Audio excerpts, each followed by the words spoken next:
अस्सलाम वालेकुम dear students, कैसे हैं आप सब? My name is Alam Rabbani and I am your teacher of social studies for grade 6। बच्चों, हम पढ़ रहे थे chapter number 7 about the main crops of our country.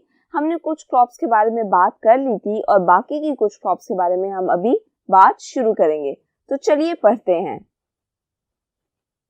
तो बच्चों, सबसे पहले हम बात करते हैं बाजरा एंड ज्वार के बारे में। आपने बाजरे का नाम अक्सर सुना होगा जब आप बाजरा डालते हो मुख्तलिफ परिंदों को और चिड़ियों को, और ये बहुत ही अच्छी हैबिट है क्योंकि अल्लाह ताला का भी हुक्म है कि आपका जो खाना होता है उसका कुछ हिस्सा परिंदों के लिए होता है।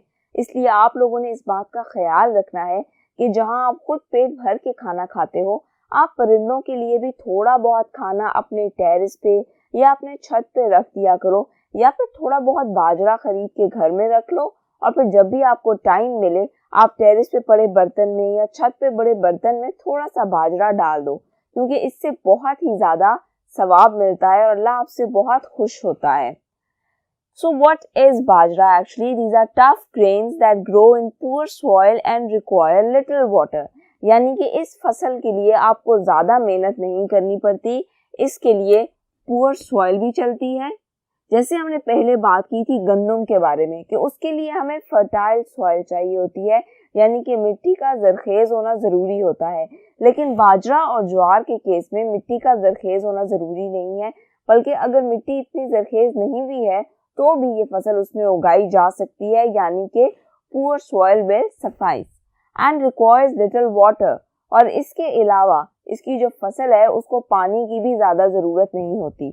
तो मतलब यहाँ तक आपको पानी लाने के लिए कोशिश नहीं करनी पड़ेगी, बहुत ज्यादा इरिगेशन सिस्टम नहीं चाहिए होगा, कोई ऐसी सोर्स नहीं बनानी पड़ेगी जो इस फसल तक पानी ज्यादा से ज्यादा लेकर आए, क्योंकि इसको ज्यादा पानी रिक्वायर्ड ही नहीं होता।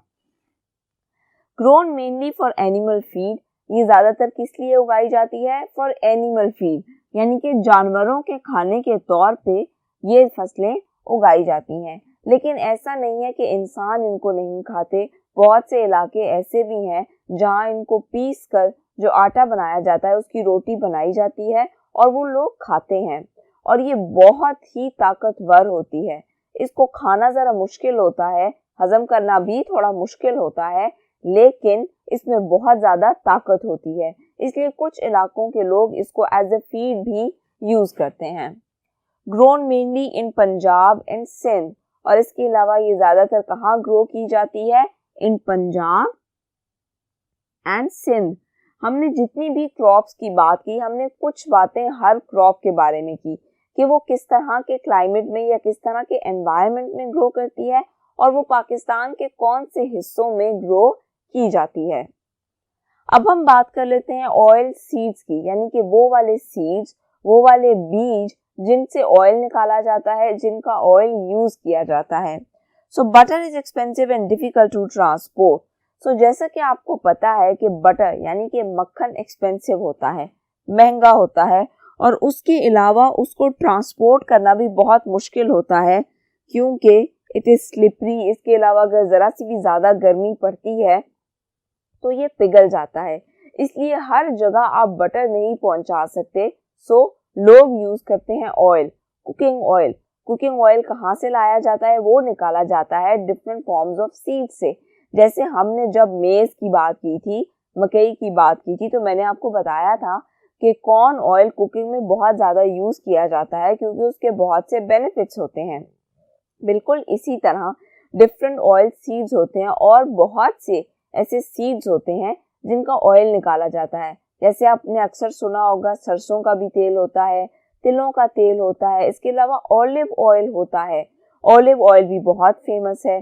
तिलों का तेल, सरसों का तेल, ये सारे तेल यूज किए जाते हैं खाने पकाने की चीजों में भी, और इसके अलावा और भी बहुत से पर्पसेस होते हैं इनके।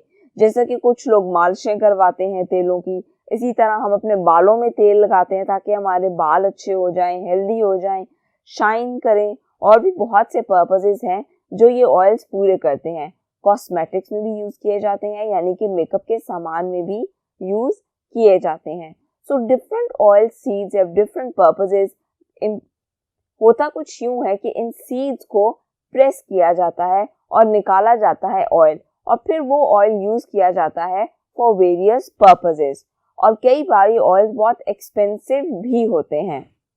Oil seeds are pressed to get oil for various purposes, so oil seeds press किए जाते हैं और उनका जो ऑयल है वो वेरियस पर्पसेस के लिए यूज किया जाता है। और कभी कभी ऐसा भी होता है कि पीछे जो मटेरियल बच जाता है ऑयल सीड्स को प्रेस करने के बाद, वो जानवरों के भूसे के लिए या जानवरों की खाक या जानवरों की खुराक के तौर पे इस्तेमाल किया जाता है।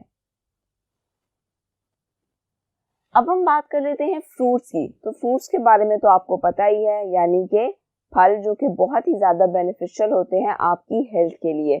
और सिर्फ फल खुद नहीं बल्कि उनके जो पील ऑफ मास्क होते हैं वो भी बहुत से पर्पसेस के लिए यूज किए जाते हैं, उनके पाउडर्स बनाए जाते हैं और उनसे डिफरेंट पर्पसेस अवेल किए जाते हैं। We produce a large variety of high quality mangoes and oranges. तो वैसे तो हमारे मुल्क में बहुत से फ्रूट्स हैं और बहुत से फ्रूट्स फेमस हैं, जैसे हमारा केला भी बहुत ज़्यादा मशहूर है, लेकिन हमारी जो दो फ्रूट्स बहुत ज़्यादा मशहूर हैं जो वर्ल्ड वाइड फेमस हैं वो हैं मैंगोज यानी कि हमारे आम, और इसके अलावा ऑरेंजेस यानी कि किन्नू या माल्टा जिसको आप कहते हो, ये पूरी दुनिया में बहुत ज़्यादा मशहूर हैं। इसके अलावा हमारे मुल्क के ड्राई फ्रूट्स और डेट्स भी यानी कि खजूरें भी बहुत ज़्यादा मशहूर हैं पूरी दुनिया में। मैंगोज, ऑरेंजेस और ये सब चीज़ें एक्सपोर्ट की जाती हैं और हमारी इकोनॉमी को स्ट्रॉन्ग करती हैं। Grown primarily in the western parts of the country, और फ्रूट्स ज़्यादातर उगाए किधर जाते हैं, in the western parts of our country, या हमारे नॉर्दर्न एरियाज में भी बहुत से फ्रूट्स उगाए जाते हैं।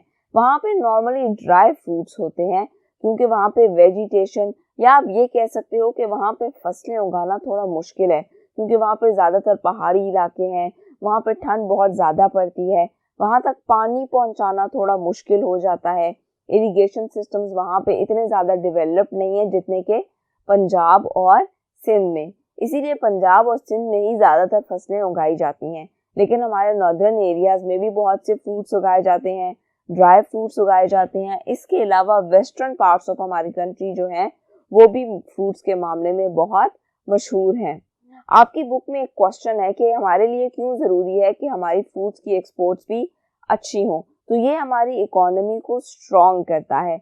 हमारे फ्रूट्स जितने ज़्यादा फेमस होंगे वर्ल्ड वाइड और जितने ज़्यादा एक्सपोर्ट किए जाएंगे उतना ज़्यादा ही हमारी इकोनॉमी के लिए अच्छा है, क्योंकि उतने ही ज़्यादा हमें पैसे आएंगे। और जब आपकी कोई चीज़ एक्सपोर्ट की जाती है तो वो आपके मुल्क को एक तरह से रिप्रेजेंट करती है। जैसे अगर आप किसी दूसरे मुल्क में जाओगे तो वहाँ पे पाकिस्तानी मैंगो के नाम से एक अलग स्टॉल आपको नज़र आएगा। तो मतलब सिर्फ ह्यूमंस ही जाके खुद को रिप्रेजेंट या आपकी कंट्री को रिप्रेजेंट नहीं करते, बल्कि फ्रूट्स भी आपकी कंट्री को काफ़ी हद तक रिप्रेजेंट करते हैं। या जो भी चीज़ आपके मुल्क से किसी दूसरे मुल्क में जा रही है वो एक तरह से रिप्रेजेंट करती है आपकी कंट्री को, आपके कल्चर को। तो फ्रूट्स भी हमें एक तरह से रिप्रेजेंट करते हैं वर्ल्ड वाइड यानी कि दूसरे मुल्कों में। तो बच्चों यहाँ आज के लिए इतना ही, बाकी की बातें हम करेंगे नेक्स्ट लेक्चर में। नेक्स्ट लेक्चर में हम पढ़ेंगे लाइव स्टॉक के बारे में और फिशिंग के बारे में। अपना और अपनी फैमिली का बहुत सा ख्याल रखिएगा। अल्लाह हाफिज।